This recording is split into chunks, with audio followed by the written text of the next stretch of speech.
el caso.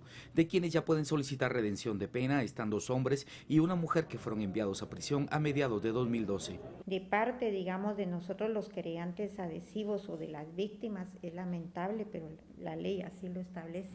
No contempla que se nos notifique.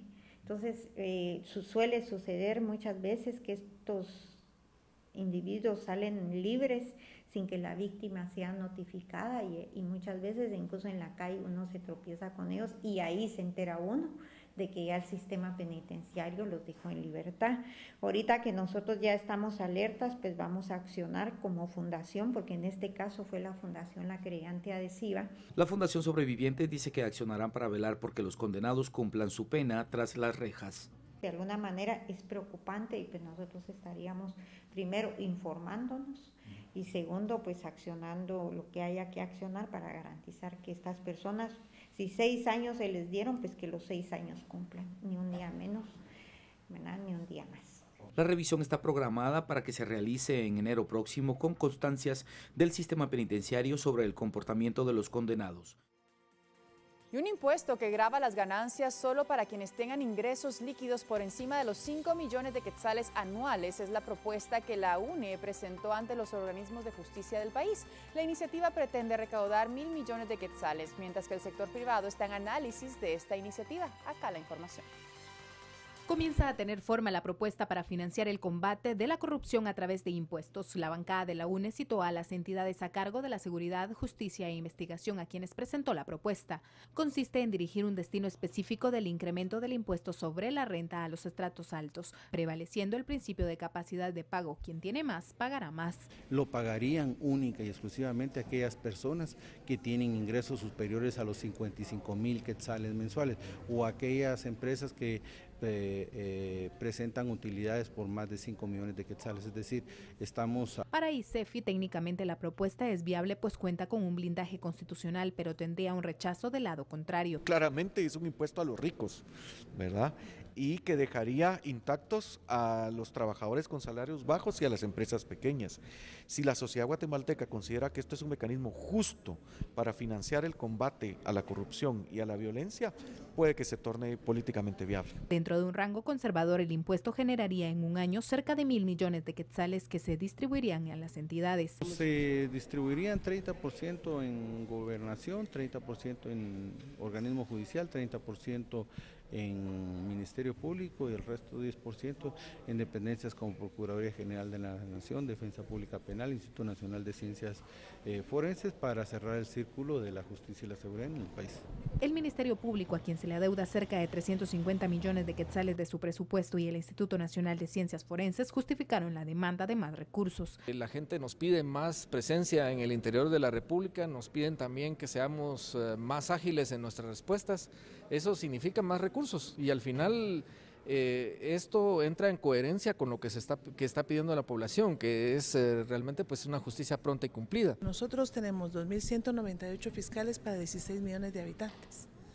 Entonces ahí ustedes pueden hacer la conclusión qué calidad de asistencia en persecución penal tenemos nosotros para la población. A nivel población asalariada, el impuesto se incrementaría al 1% de los contribuyentes y a nivel empresas al 0.5%. Para el presupuesto 2016 se incluiría un artículo que amplía 1.000 millones a las entidades que se beneficiarían. La Unidad Nacional de la Esperanza tiene un tiempo récord hasta el 31 de diciembre para cabildear y que esta propuesta sea aprobada y entre en vigencia en el 2016. Y sigue la información porque la Superintendencia de Administración Tributaria advertía del riesgo de aprobar la ley emergente para la conservación del empleo que presentó días atrás el Ministerio de Economía al Congreso. De acuerdo con un estudio de la SAT, la normativa no delimita quiénes pueden beneficiarse con las exoneraciones al impuesto sobre la renta, el IVA, aranceles, timbres fiscales y otros elementos. De acuerdo con las evaluaciones de la SAT, estarían en riesgo cerca de 3.000 millones de quetzales, es decir, 6% de la recaudación total del Estado de Guatemala. Además, la SAT señala que no existe claridad sobre la cantidad de guatemaltecos que trabajan para las maquilas, que serían las principales beneficiadas de esta norma que premiaría la generación de empleo con privilegios fiscales. Esto es parte de la información. Reiteramos, la SAT advierte entonces del riesgo de aprobar esta ley emergente para la conservación del empleo que se presentaba en el Congreso de la República. Y en otros temas importantes, los magistrados de la Corte de Constitucionalidad anunciaron que van a devolver en su totalidad el bono dedicado a los trabajadores de esta entidad que fue trasladado por buena fe a los jueces constitucionales. Ellos explicaron en un comunicado emitido ayer la razón de esta devolución. Cada magistrado había recibido a inicios de este mes cerca de 74,000 quetzales. Con todos los empleados, el bono sumó 3.2 millones de quetzales, aunque solo los magistrados decidieron devolver a la tesorería de la Corte los cheques por este polémico bono.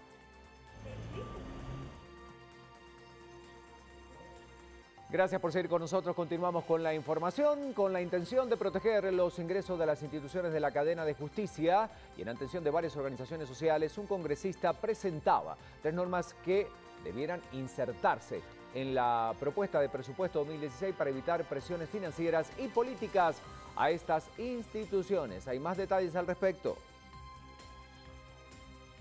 Al día de hoy, la Corte Suprema de Justicia tiene un déficit de más de 200 millones de quetzales por la falta del cumplimiento del aporte del Ministerio de Finanzas hacia la Corte Suprema de Justicia. Y la norma presupuestaria lo que establece es que deberá, durante el periodo fiscal, cada mes, el Ministerio de Finanzas trasladarle a la Corte Suprema de Justicia el aporte consignado que establece la Constitución para la Corte Suprema de Justicia. La norma presupuestaria lo que establece es la obligación que debe tener el Ministerio de Finanzas Públicas como representante del organismo ejecutivo para que pueda no tener problemas económicos la Universidad de San Carlos de Guatemala. Y mientras tanto, el partido líder que controla la Comisión de Finanzas del Congreso anunció que esta mañana se entregaría el dictamen de la ley de presupuesto para el próximo año. Esto ocurriría a una semana que venza el plazo legal para que los 158 diputados puedan votar sobre el futuro de los gastos e ingresos del próximo año. A las 11 se debe tener el proyecto de dictamen para que lo veamos, lo podamos firmar y poderlo entregar. Eso es lo que le pedimos a los técnicos que nos tuvieran, y eso es lo que hemos trabajado y se trabajó durante el fin de semana para poder avanzar en eso. Se va a presentar para que el Pleno decida cuándo se conoce. Recuerde que eso ya es una decisión de los jefes de bloque cuando lo someten a consideración del Pleno.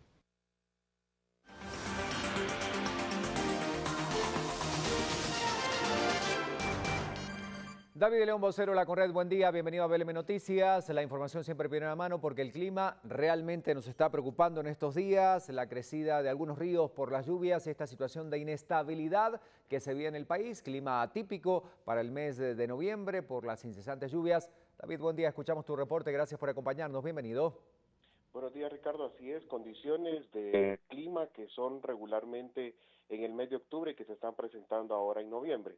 Actualmente aún tenemos estas condiciones inestables, los efectos incluso de alta presión que van a persistir por lo menos las próximas 24 horas en el territorio nacional. Tenemos ríos crecidos, más que todo al norte y franja transversal del norte. El río Usumacinta está 4 metros arriba del nivel de alerta que se tiene para este afluente, al igual que el río La Pasión, 3 metros arriba del nivel de alerta. El río Chixó y Polochique en Alta Verapaz están registrando incremento también en su caudal, y toda esa parte del norte aún podría tener condiciones de lluvia por estos efectos de alta presión. Sectores también del centro del país, el área de la ciudad de Guatemala, va a tener aún condiciones de lluvias o lloviznas, como se han estado presentando en las últimas 24 horas, producto de toda esta inestabilidad que se ha estado dando en el territorio nacional a partir del fin de semana. Es parte de lo que tenemos hasta este momento, el monitoreo de diferentes ríos, quebradas, riachuelos también que podrían registrar incremento en su caudal y generar algún tipo de inundación súbita, Ricardo. Tenemos información a esta hora de la mañana y justamente estamos consultando a través de redes lo que la gente está pronunciando en relación a esta inestabilidad climática. ¿Qué pasa en las regiones más vulnerables del país a partir de ahora, David?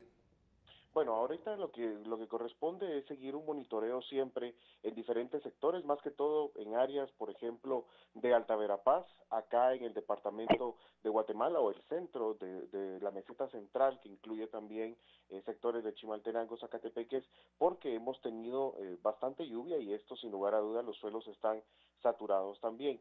Esta condición podría generar algún tipo de derrumbe, deslizamiento. Ayer, por ejemplo, veíamos esta condición de riesgo también en Chinautla, esta colonia en Santa Marta, que incluso ya la recomendación es el sector es considerado en alto riesgo. Entonces, corresponde un monitoreo siempre en estos puntos y estar atentos y pedirles a las autoridades siempre a nivel municipal estar atentos y verificando en diferentes puntos que se consideran con esta condición. Áreas en donde ha ocurrido derrumbes, inundaciones súbitas, es necesario mantener esa vigilancia. Muchísimas gracias, David León, vocero de la Conred, inundaciones y crecida de ríos por lluvias. Ahí hablaba él entonces del monitoreo permanente que se debe mantener a partir de ahora por esta situación que se está generando en el país y que va a durar varios días más. Vuelta de página, nos metemos de lleno a las noticias departamentales. Lorraine, contigo.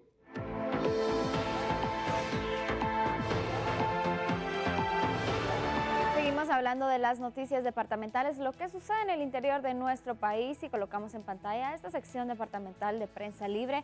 Obra aumenta atascos en ruta interamericana, construyen desvío en el Tejar Chimaltenango, ampliación a 4 carriles en 1.5 kilómetros, se espera que concluya en este diciembre próximo. 102 empleados de CONASA trabajan en obra en la ruta interamericana y trabajadores remueven tuberías de agua pluviales y servidas en kilómetro 48 también de esta ruta interamericana.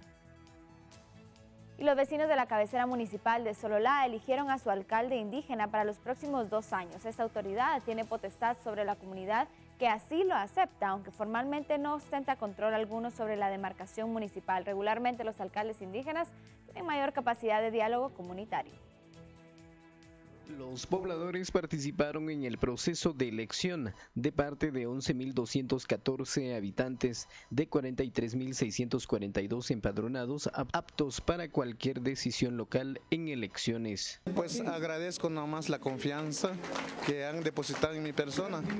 Pues ni modo, ¿qué más me queda? Pues es seguir luchando por el pueblo indígena de Sololá, en especial, en este caso, la municipalidad indígena de Sololá. La municipalidad indígena de Sololá juega un rol crucial, ya que anualmente atienden unos 2.000 casos, como problemas familiares, vecinales, conflictos de tierra, comunales, violencia, delincuencia, entre otros. Todo salió de la mejor manera posible como se planificó y con mucho éxito.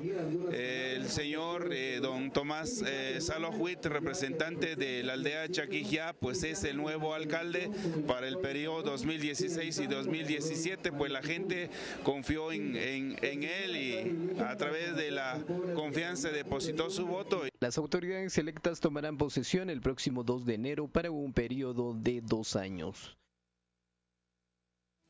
Hacemos por los departamentos todos los días para proporcionarle a usted la mejor información. Continuamos. Muchas gracias, Lorraine. Tenemos más temas, María René. Exactamente, vamos a salir de nuestras fronteras, hablando de algo, Chapín, pero fuera de nuestras fronteras, ¿les parece? Lo comentamos Adelante. A continuación. Se llama Pizzería y Rincón Guatemalteco. Es un restaurante en Nueva York que busca mantener el sazón y el recuerdo del país para los inmigrantes chapines en esta ciudad estadounidense. Es la historia de un empresario guatemalteco que trata de regalar un pedacito del sabor chapín en la ciudad que nunca duerme. Este es el caso de Luis Mejía, quien hace 35 años viajó hacia Estados Unidos y se instaló en la gran nación como todos los inmigrantes, con un solo sueño y miles de retos por superar.